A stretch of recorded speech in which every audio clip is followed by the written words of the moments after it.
How to flip cars. It's real easy.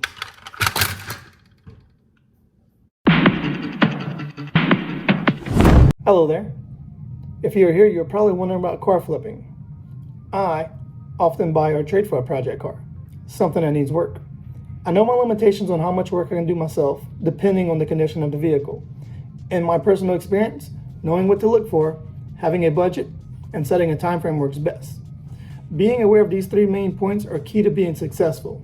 So, what are the key main elements to keep in mind when flipping cars? 1.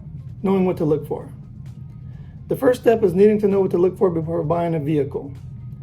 Knowing what to get will make all the difference in being successful or a failure. Knowledge. There is no knowledge that is not power, according to a Mortal Kombat loading screen.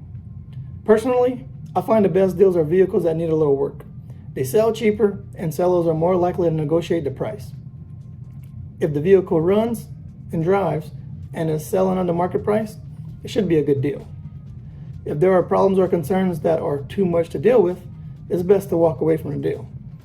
I believe I heard something about a gambler saying something of that matter. Know when to walk away. Johnny Cash told a story. To take care of the work will depend on the buyer's knowledge, or if the buyer is able to outsource services to correct issues and is still able to sell for a profit after paying another to do work.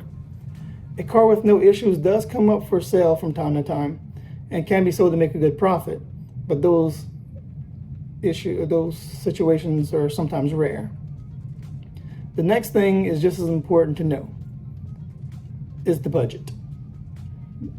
Main point 2, having a budget. Budgeting is going to limit on how much money can be used to buy the car and how much money will be projected to go into the car if anything is wrong. In the What is Flipping Cars and How Do You Flip Cars section of the website for Autolist.com, published on September 15, 2021 by Michael O'Connor, he states that knowing the value of vehicles is incredibly important when you first start trying to sell cars.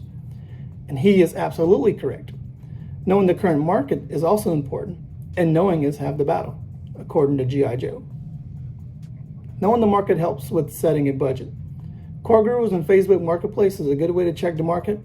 Craigslist may still be relevant too. Little or no one is going to pay $12,000 for a car that sells for $7,000. So don't overpay for a car. And don't try to list too high.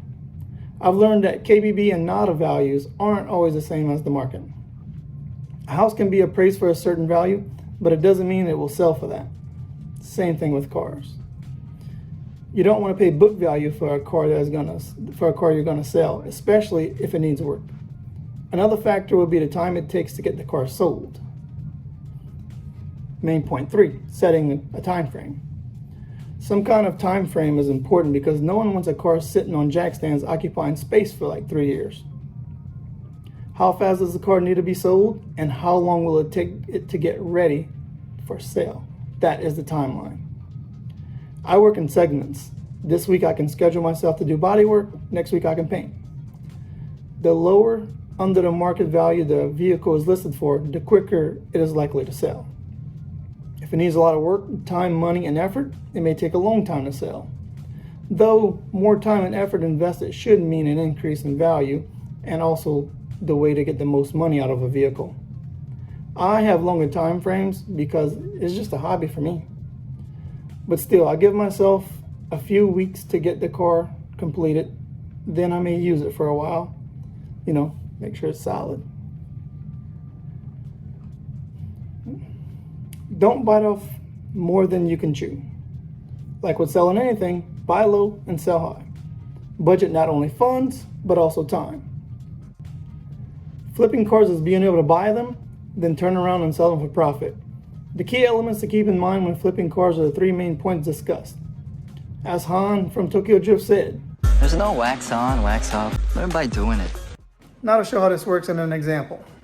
Knowing what to look for. It doesn't have a battery and has been sitting for 3 years. It will need an ECU, tune-up, fresh oil, and brakes at a minimum. It has a little surface rust. Touch-up paint shouldn't be too bad. All those issues I can handle easily. Worst case, I could part it out and sell the body and make a few dollars. Having a budget. I got the truck for the cost of a $50 U-Haul rental. I figured it would cost anywhere between $700 and $1,000 for me to get it running and roadworthy, plus a few upgrades. That's a projected maximum budget of $1,050. After a new battery, ECU, and starter, it started and ran great. With the already mentioned and general maintenance, tune-up, brakes and fluids, lights, seats, and paint, I was at about $900. I didn't really need to change the seats, paint the whole thing, or change all the lights though. I think those things made the truck more appealing and it would be easier and quicker to sell. Current average market was about $2,500 to $3,000 for these trucks in good condition. Setting a time frame. This one wasn't important. It was just a side project I worked on between other projects. Just working on it on weekends and sometimes after work, it would have taken about 3 to 4 weeks. In my area, without a dealer's license, you can buy and sell 4 cars a year, so my time frames can be long. Recap. U-Haul plus parts, that's approximately $900. I end up getting about $2,000 for the truck. This truck got me $1,100 plus all the knowledge I learned from working on it. If I had to pay someone to do the work, I would not have made anything off of it. I would have gone upside down and lost money. That's what I mean by knowing what to look for. Also, I learned so much from a project that was in this condition. Between YouTube and online forums, I had access to all the resources I needed.